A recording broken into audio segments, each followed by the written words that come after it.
विद्यालय की online classes में आप सभी का स्वागत है। जैसा कि आपको पता है, हमारा विज्ञान विषय में लेसन नंबर 3 चल रहा है, जिसमें हमने पिछले वीडियो में तत्वों के प्रतीकों के जो नाम है वो किस आधार पर दिए जाते थे उसके बारे में पढ़ा था।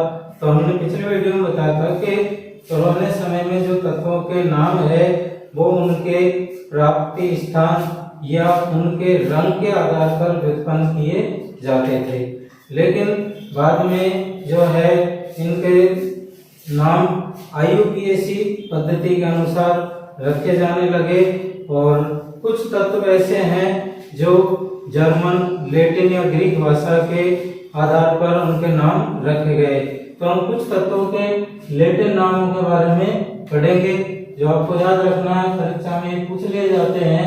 जैसा कि पिछले वीडियो में हमने देखा था कि किसी भी तत्व का हम जब नाम लिखते हैं तो अंग्रेजी वर्णमाला के कैपिटल लेटर के प्रथम अक्षर या उसके जो 2 अक्षर लिए जाते हैं, प्रथम अक्षर जो होता है वो कैपिटल लेटर में लिखा जाता है और दूसरा जो होता है स्मॉल लेटर में लिखा जाता है। लेकिन ये जो लैटिन नाम है ये देखेंगे आप। पहला तत्व है हमारा लोहा, जिसे हम लोह भी कहते हैं। इसका लैटिन नाम क्या है? फेरम। क्या है इसका लैटिन नाम? फेरम। और इसका प्रतीक क्या हो गया? Fe। ऐसे ही दूसरा तत्व होता है सोडियम। सोडियम का लैटिन नाम क्या है? नेट्रियम, जिसे हम लिखते हैं Na। तीसरा तत्व पोटेशियम। पोटेशियम का लैटिन नाम क्या है? केलियम, और इसका प्रतीक क्या होता है? K। उसी प्रकार सोना, गोल्ड, इसका लैटिन नाम है ओरम और इसका प्रतीक क्या है? Au। जबकि चांदी का जो लैटिन नाम होता है वो होता है अर्जेंटम और इसका प्रतीक होता है Ag। तो इस प्रकार कुछ तत्व है जिनके लैटिन नामों के आधार पर उनके प्रतीकों को लिखा जाता है। आपको इनके बारे में याद रखना है। और मैं कुछ महत्वपूर्ण तत्वों के नाम और प्रतीक के बारे में आपको बताने जा रहा हूँ। वैसे तो प्रकृति में अभी तक लगभग 111 तत्वों की खोज हो चुकी है, लेकिन जैसे जैसे आप आगे की क्लासों में पढ़ेंगे, अगर आप 11वीं में साइंस लेते हैं तो वहाँ उनकी आवश्यकता होती है। अभी आपको 9th क्लास में केवल ये कुछ प्रमुख तत्व है, इनके प्रतीक और नाम याद रखने हैं। तो देखिए, सबसे पहला तत्व है हाइड्रोजन। हाइड्रोजन का प्रतीक क्या होता है? H। ऑक्सीजन, ऑक्सीजन का प्रतीक क्या होता है? O। उसी तरह कार्बन, कार्बन का प्रतीक क्या है? C। बोरॉन, बोरॉन का प्रतीक क्या है? B। और ब्रोमीन, ब्रोमीन का प्रतीक क्या है? Br। अब यहाँ देखिए, बोरॉन में कैपिटल B है और ब्रोमीन में 2 अक्षर है, तो हमने पहला अक्षर कैसा लिया? इसका कैपिटल लेटर का लिया, दूसरा कैसा लिया? स्मॉल लेटर का। तो आपको इन्हीं के अनुसार जो है उनके प्रतीकों को लिखना है। इसके बाद 6 नंबर पे आता है एल्यूमिनियम। एल्यूमिनियम का प्रतीक क्या होता है? Al। कॉपर, कॉपर को हम क्या बोलते हैं? तांबा, और इसका प्रतीक क्या होता है? Cu। कैल्शियम, कैल्शियम का प्रतीक क्या है? Ca। तो इसमें भी आप ध्यान देना, C कैसा है? कैपिटल है और A कैसा है? स्मॉल है। क्लोरीन, क्लोरीन का प्रतीक क्या होता है? Cl। फ्लोरीन, फ्लोरीन का क्या है? F। कोबाल्ट, कोबाल्ट का प्रतीक क्या होता है? Co। इसी प्रकार मैग्नीशियम, मैग्नीशियम का है Mg। नाइट्रोजन, नाइट्रोजन का प्रतीक क्या है? N। सल्फर, और सल्फर का है S। जिंक, जिंक क्या है? धातु है, तो इसका प्रतीक क्या होता है? Zn। और नियॉन, नियॉन एक गैस है, इसका प्रतीक क्या होता है? Ne।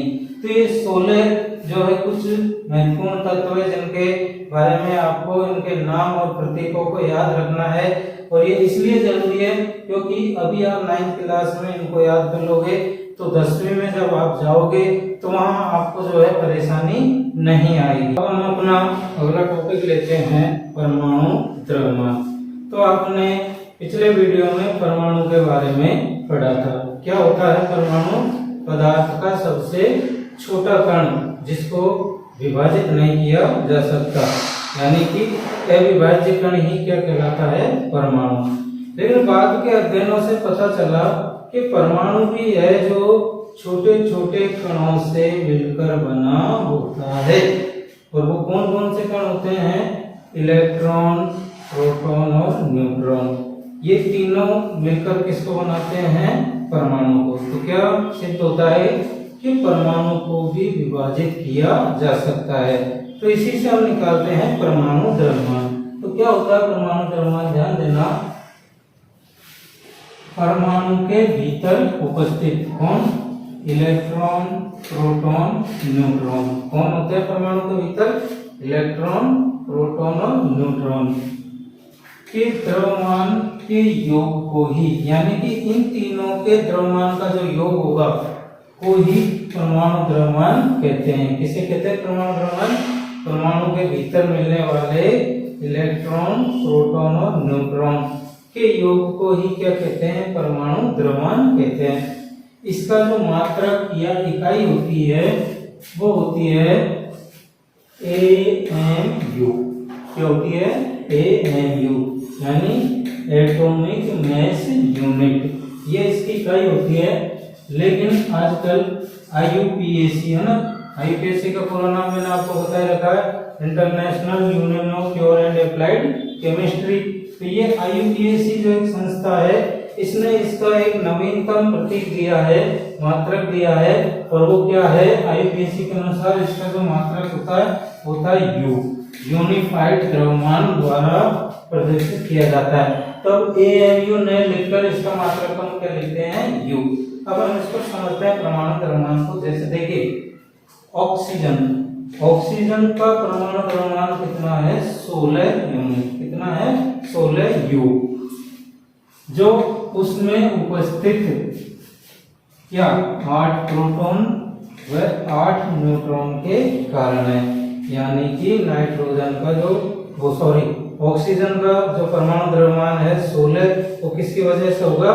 उसमें पाए जाने वाले 8 को प्रोटॉन और 8 ही न्यूट्रॉन। तो इन दोनों का जो योग आएगा, जोड़ आएगा, वो कितना आएगा? 16। तो वही ऑक्सीजन का क्या हो गया? परमाणु द्रव्यमान हो गया। इसी प्रकार जैसे देखिए नाइट्रोजन का परमाणु द्रव्यमान क्या होता है? 14। तो ये 14 जो इसका परमाणु द्रव्यमान आया वो किस किस का योग होगा? मतलब 7 तो इसमें क्या हो गए? प्रोटॉन हो गए, और 7 ही क्या हो गए? न्यूट्रॉन हो गए। तो ये आप समझ गए क्या होता है परमाणु द्रव्यमान? परमाणु के भीतर उपस्थित इलेक्ट्रॉन, प्रोटॉन और न्यूट्रॉन के द्रव्यमानों का योग ही क्या कहलाता है? परमाणु द्रव्यमान। तो देखिए सामान्यतः अगर हम परमाणु द्रव्यमान को निकालें तो क्या होता है? सामान्यतः परमाणु द्रव्यमान तत्व के परमाणु क्रमांक का दुगना होता है। किसका दुगना होता है? परमाणु क्रमांक का दुगना। जैसे देखिए कार्बन का परमाणु क्रमांक कितना है? 6 है ना? कितना है? 6। और ये परमाणु क्रमांक क्या होता है? तो परमाणु के भीतर उपस्थित प्रोटॉन की संख्या को हम क्या कहते हैं? उसका परमाणु क्रमांक कहते हैं। तो 6 है इसका परमाणु क्रमांक, किसका? कार्बन का। तो इसका दुगना कितना हो जाता है? 12। तो कार्बन का परमाणु क्रमांक कितना हो गया? 12 हो गया। इसी प्रकार देखिए सल्फर का जो परमाणु क्रमांक कितना होता है? 16 होता है। तो 16 का डबल कितना हो जाएगा? 32। तो सल्फर का परमाणु क्रमांक कितना हो? परमाणु क्रमांक कितना हो गया? 32 हो गया। तो अगर किसी भी तत्व का परमाणु द्रव्यमान हमें निकालना हो तो उसके परमाणु क्रमांक का हमें क्या कर देंगे? दुगना कर देंगे, तो हमें उसका जो है परमाणु द्रव्यमान पता चल जाता है। अब हम अपना अगला टॉपिक लेते हैं अणु। क्या होता है अणु? अणु को हम बोलते हैं मॉलिक्यूल। तो सामान्यतः अणु जो होता है ये 2 या 2 से अधिक परमाणुओं का समूह होता है। क्या होता है अणु? 2 या 2 से अधिक परमाणुओं का समूह होता है जो रासायनिक बंध द्वारा आपस में जुड़े होते हैं और इनको किसी भी भौतिक विधि के द्वारा अलग नहीं किया जा सकता। आपने परमाणु के बारे में पढ़ा था। परमाणु जो होता है वो प्रकृति में स्वतंत्र रूप से नहीं रह सकता। क्या होगा? परमाणु आपस में मिलकर या संयुक्त रूप में रहता है, लेकिन अणु ऐसा नहीं है। तो क्या होता है? परमाणु जब आपस में मिलते हैं तो मिलकर क्या बना लेते हैं, अणु। तो अणु को हम क्या कह सकते हैं, साधारण भाषा में दो या दो से अधिक परमाणुओं का समूह क्या कहलाता है, अणु। तो हम इसकी परिभाषा देख लेते हैं अणु की। क्या होगी परिभाषा, देखो, किसी तत्व या यौगिक का सूक्ष्मतम कण, कैसा कण, सूक्ष्मतम कण, जो स्वतंत्र रूप से अस्तित्व में रह सकता है। परमाणु क्या था, स्वतंत्र रूप से अस्तित्व में नहीं रहता था, लेकिन अणु जो होगा वो क्या होगा, प्रकृति में स्वतंत्र रूप से अस्तित्व में रह सकता है तथा उस यौगिक के सभी गुण धर्म को प्रदर्शित करता है। यानी कि उस यौगिक में जितने भी गुण या लक्षण होंगे उन सबको कौन बताएगा, अणु उसको बताएगा। जैसे कि देखिए नमक का अणु और सल्फर का अणु। तो क्या होगी अणु की परिभाषा, किसी भी तत्व या यौगिक का सूक्ष्मतम कण जो स्वतंत्र रूप से अस्तित्व में रह सकता है तथा उस यौगिक के सभी गुणधर्मों को प्रदर्शित करता है, ये क्या कहलाएगा, अणु कहलाएगा। अब ध्यान देना, तत्वों के अणु यानी कि परमाणु जो मिलकर क्या बनाते हैं, अणु। तो तत्वों के जो अणु है वो कितने परमाणुओं से मिलकर बना होता है उसके बारे में हम पढ़ेंगे। तो ध्यान देना, एक परमाणु का अणु, नाम से पता चल रहा है एक परमाणु का अणु, यानी कि जब किसी तत्व के अणु एक ही प्रकार के परमाणुओं द्वारा बने होते हैं, किसके द्वारा, एक ही प्रकार के परमाणुओं के द्वारा बने होते हैं, तो उसे एक परमाणु अणु कहते हैं। प्रश्न आ जाए किसे कहते हैं एक परमाणु अणु, तो आप क्या बताएंगे, जब किसी तत्व के अणु एक ही प्रकार के परमाणु से मिलकर बना है तो वो क्या कहलाएगा, एक परमाणु अणु कहलाएगा। जैसे कि आर्गन और हीलियम, है ना, ये आर किसका प्रतीक, आर्गन का, और He किसका प्रतीक होता है, हीलियम का। तो ये कैसे हो गए, एक परमाणु अणु हो गए। दूसरा होता है द्वितीय परमाणु अणु, तो नाम से पता चल रहा है द्वितीय परमाणु को, यानी कितने परमाणुओं से मिलकर बना होगा अणु, दो। तो ध्यान देना, अधिकांश अधातुओं के अणु, किसके अणु, अधातुओं के अणु दो परमाणुओं से बने होते हैं। किससे बने होते हैं, दो परमाणुओं से। कौन, अधातुओं के अणु, जिन्हें तीव्र परमाणु का अणु कहते हैं। जैसे देखिए ऑक्सीजन, ऑक्सीजन क्या है, धातु है, गैस होती है, तो इसका जो है क्या होगा, परमाणु अणु क्या होगा इसका, O2। नाइट्रोजन, नाइट्रोजन का क्या होगा, N2। क्लोरीन, क्लोरीन का क्या होगा, Cl2। तो ये सब कैसे हो गए, द्विपरमाणु अणु हो गए। इसके बाद बहुपरमाणु अणु होते हैं, यानी कि दो से अधिक परमाणुओं से मिलकर बने हुए अणु क्या कहलाते हैं, बहुपरमाणु अणु। तो कुछ तत्वों के अणु जो होते हैं दो से अधिक परमाणुओं से मिलकर बने होते हैं, जिनको हम कहते हैं बहुपरमाणु अणु। जैसे कि सल्फर, सल्फर एक ऐसा अणु है, बहुपरमाणु अणु है। तो ये एक परमाणु, द्विपरमाणु और बहुपरमाणु अणु हो गए, किसके आधार पर, परमाणुओं से मिलकर बनने के आधार पर।